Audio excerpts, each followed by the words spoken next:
rhythm, pause, rhythm, pause, rhythm, pause, rhythm, pause.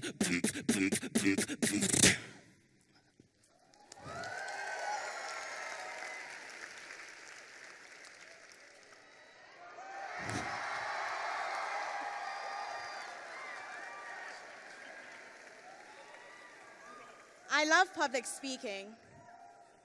I love public speaking, and I always have. But sometimes, in the middle of doing something that I know I love doing, my heartbeat braces and I pause. It's hard to explain because I don't feel nervous. During my second year, I was asked to be a speaker for the Walrus Talks, a large event that was hosted here on campus, titled Africa's Next Generation. See, I just finished my first year, and I was now being asked to speak on what the future of the entire African continent was. As I walked onto the stage, I could feel the pressure on my shoulders. My knees were shaking, the kind of pressure and shake I feel right now speaking to all of you. But then, I choose to see this pressure as a privilege, a momentum giving me the motivation to go forward. During that speech, that Walrus speech, I spoke about my grandmother, the most important person in my life. At that point, the nerves kicked in. My heartbeat paused. I stammered for about 2 seconds. I could see the words on the page, but I felt choked. I smiled, and I reminded myself, Tula nana, tula sana. Most people in the audience that day think I paused for some kind of dramatic effect. But I think now as I reflect on that pause, I see that was the moment my heart realized how important it was that I was giving that speech and that it would impact the lives of my friends and family listening. Tula nana, tula sana, tulu babu zobuya eruseni, tula nana, tula sana. This is an African lullaby, which translates to hush, baby, hush. It's a song that my grandmother used to sing for me when I was a baby. It's a song that I sing to myself often when I look into the mirror. Why? Because when you go to an institution like UBC, which is filled with thousands and thousands of high achievers, it's very easy to constantly compare yourself. You constantly compare yourself to people like Frankie and Vino, who beatbox and play the flute and commute like 24 hours a day. Not only do I tend to compare myself, another thing I do is that I make the standard way high for myself.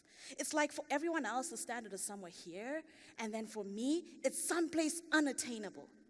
So I have to look in the mirror, and I have to remind myself, Tula nana, tula sana, tulu babu zobuya eruseni, tula nana, tula sana. Whenever I Skype home, I hear the familiar line, Sharon, we are looking to you, reminding me of the high expectations that my family has for me to succeed. See, I'm the first one in my family to go to university. So for me, I have the unique opportunity to change the narrative for the upcoming generations of my family. Growing up, I wanted to be a lawyer or a detective. Naturally, I ended up in business school.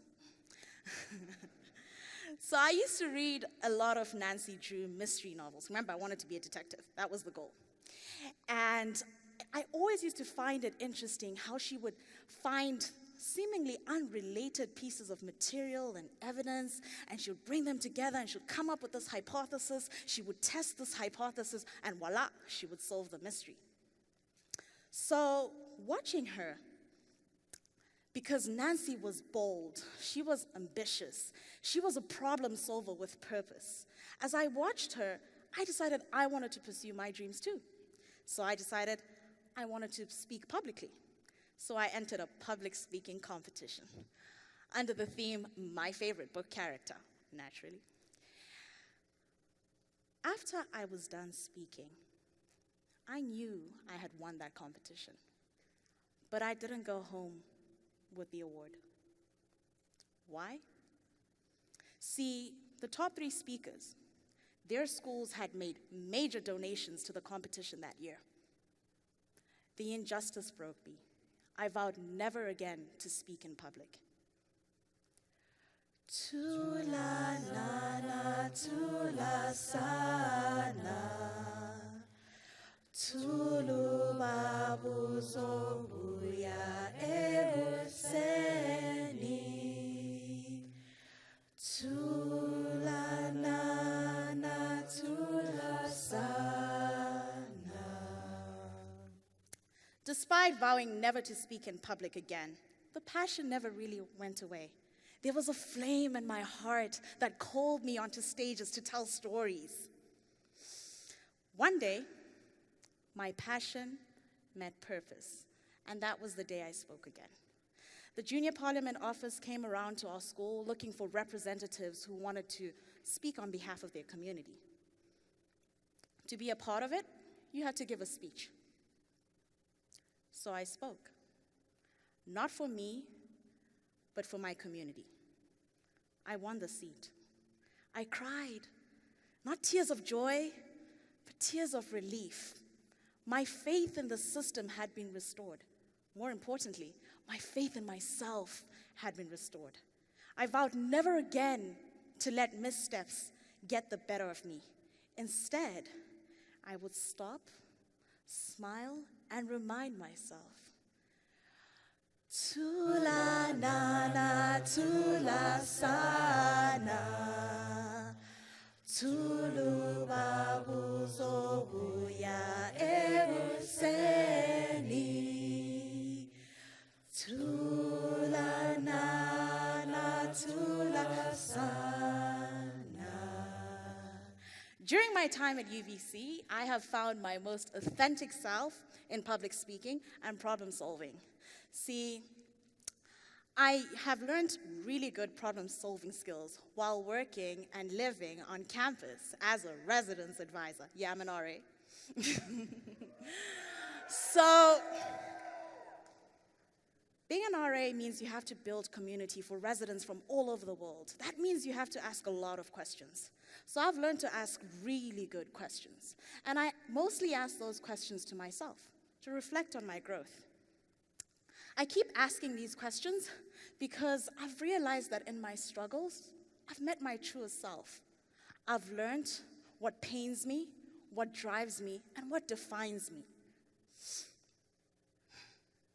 The best part about this is that I can bring this version of my truest self to all my interactions with all of you, my peers at UBC. But just because I have this true self thing figured out doesn't mean that I don't get nervous or afraid. Over the next 6 weeks, there will be times when you get nervous and afraid. I ask you to do 3 things. 1, pause and appreciate where you are. 2, do a quick check-in with yourself.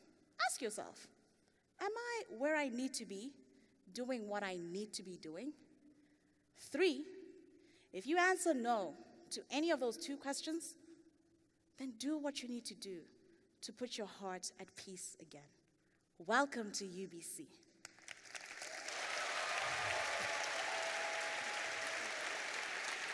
Tula nana, tula sana, tulu babu.